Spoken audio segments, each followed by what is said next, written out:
Ate Lolit bilang witness, Ate Ana bilang witness, tutuloy niyo po sila na maging totoo sila.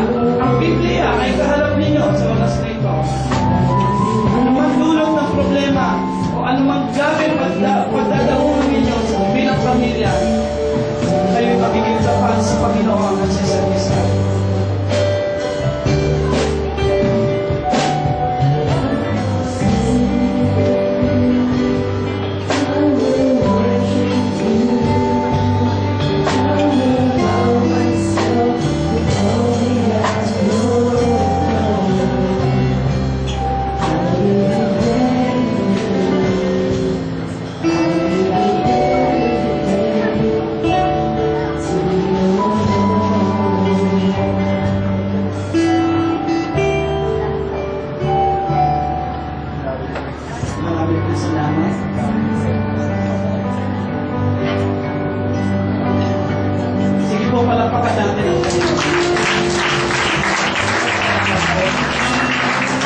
Tinatawagan ko na po yung mga libero natin. Pinawag po ng mga sisi.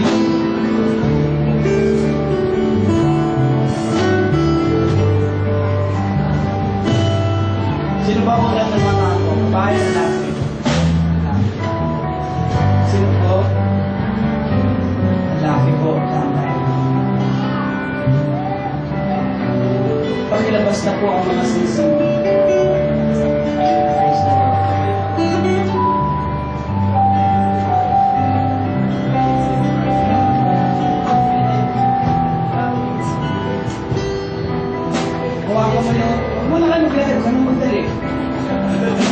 Sayang pa yan.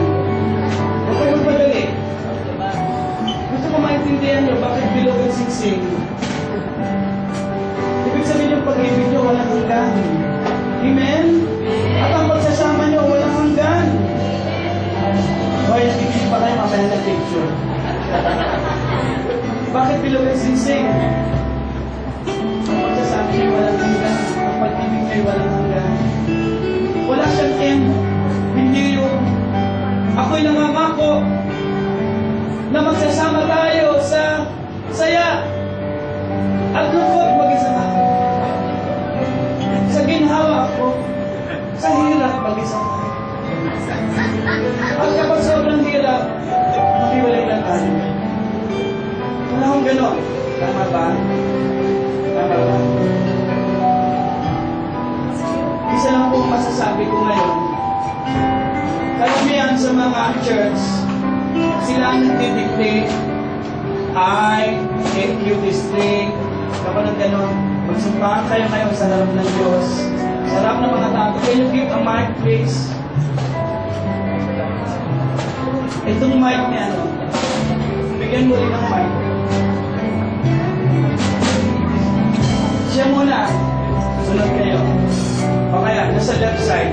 Kayo muna.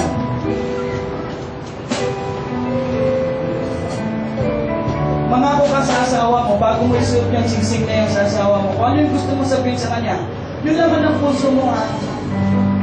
Huwag kang magsasabi sa amin ng kasinungalingan. Sabihin mo, mangako ka, tumingin sa mata niya. Sige po. Wala, hindi, wag sa mata ko, hindi ako para sa mata. Mamaya lang, dalawa magsasama na. Diba? Nakasama, hindi ko marinig. Tumingin ka, ha? Tumingin ka, ha? Hawakan mo siya sa kamay. Ulit. Nangako po ako sa aking asawa na alagaan ko habang buhay. Habang kami nabubuhay, iingatan ko siya. O titigan mo siya, no? No. Bakit ako masyadong mahigpit?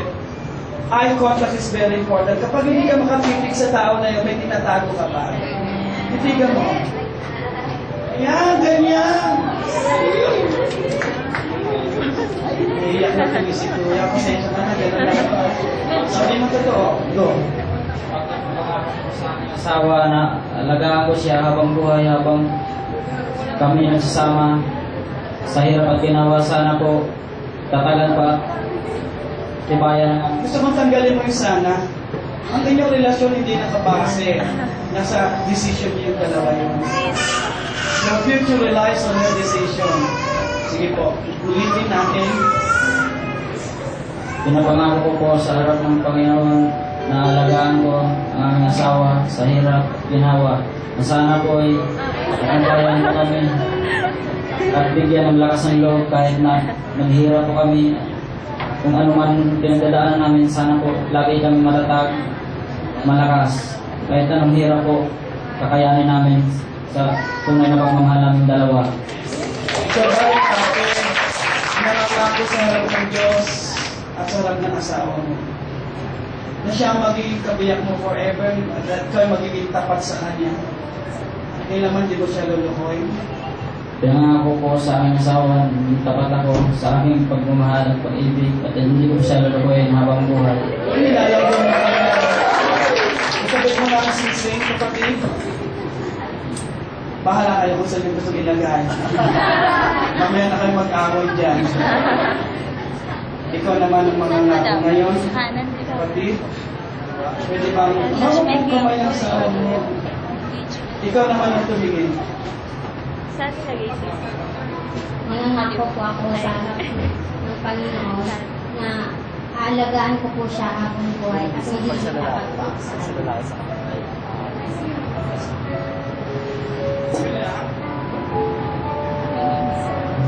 Huwag ka na mahiya. Papa. Pwede akong humiling? Kiss na. Kasi wala pa kang sinasabi. Sabi mo, dapat eh. Hindi ko binalagay sa sing, tapos kiss na kagad. Sige.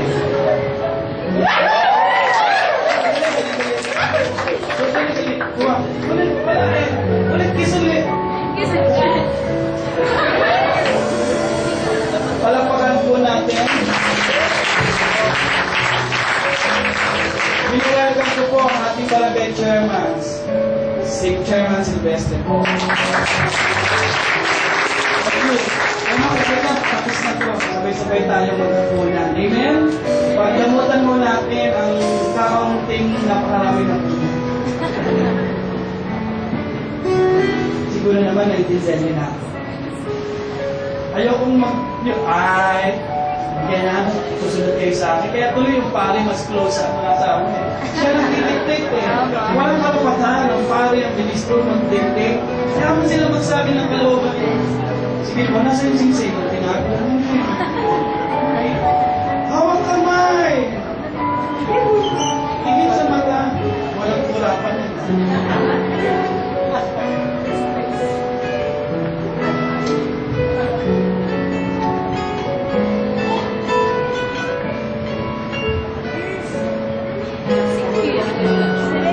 Naiiyak siya.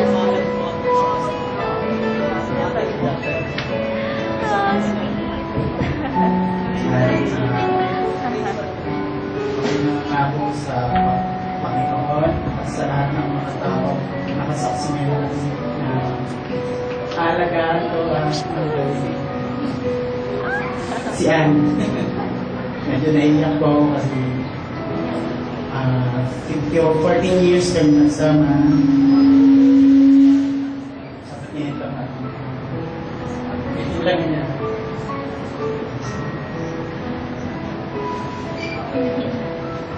Bakit na? Labing-apat na taon sila nagsamang hindi kasal ngayon. Kinasal na sila. Legally, spiritually.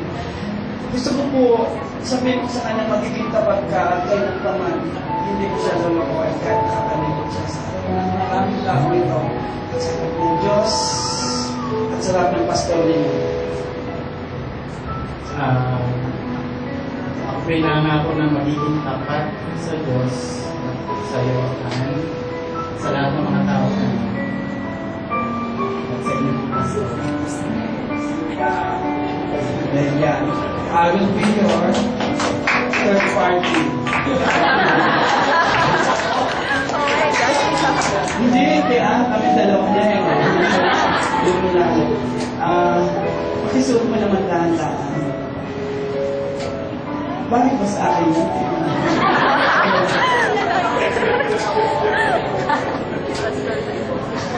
Siyan, it's now your turn.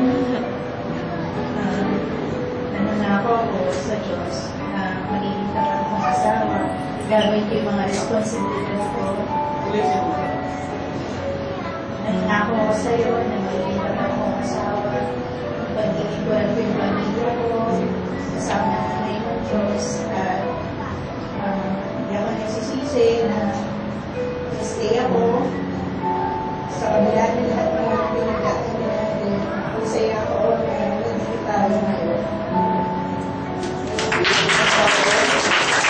Para ko lang natin ang sinasabi. Awag lang kayo, tuwalak ng bouquet. Kiss pala. Kiss mo, kiss.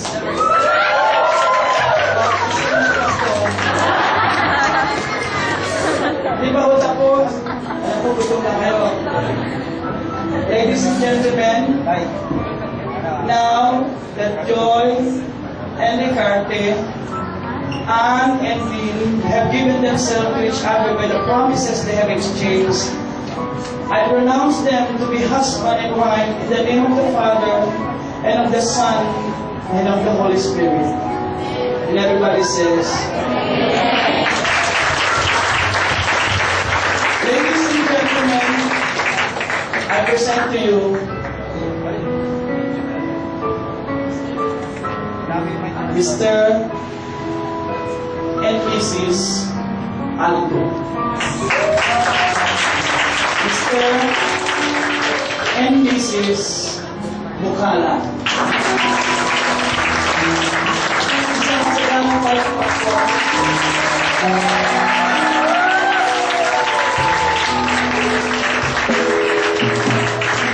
Mawag lang tayo sa awit. Love will be our home. Alayunin namin po yung mga born again, ayusin ang mga magulong pamilya. Isipin nyo, tagal nila nagsasama ng may kasal. Nasyalan mo namin sila, basta magkaisa na, maging maayos na pamilya.